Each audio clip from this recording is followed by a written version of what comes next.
la crise financière est une des causes de la Révolution française. Ce qui se passe, c'est que l'État royal s'est excessivement endetté avec la guerre américaine. Louis XVI a fait le choix de soutenir les colons américains contre les Anglais. Il s'agissait de prendre notre revanche. Et cette guerre a coûté au Trésor royal à peu près 2 milliards de livres. 2 milliards de livres, c'est énorme puisque on va dire qu'à la fin du règne de Louis XVI, les dépenses d'une année se situent autour de 500 à 600 millions de livres, donc pour une guerre dans laquelle, finalement, qui a apporté assez peu à la France, si ce n'est la satisfaction d'avoir battu les Anglais.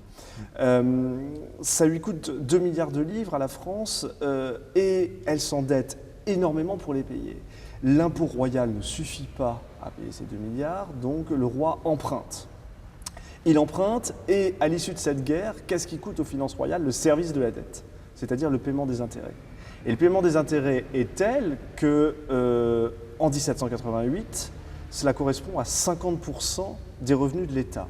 Rien que le remboursement des intérêts de la dette américaine.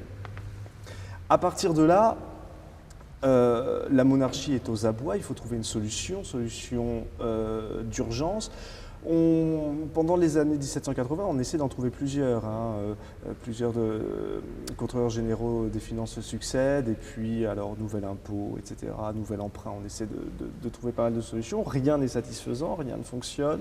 Donc la solution, le recours, c'est d'appeler les représentants de la nation, en tout cas les représentants des 3 ordres, pour leur demander de l'aide.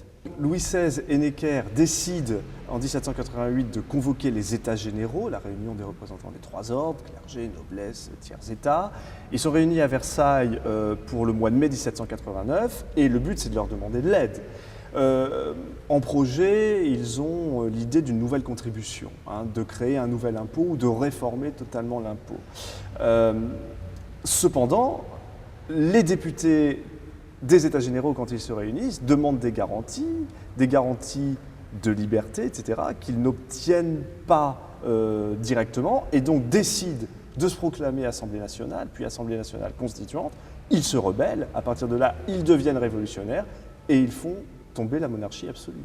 Ils font tomber le régime, c'est-à-dire que la crise financière et l'appel à l'aide du roi provoquent la chute de son régime, très clairement.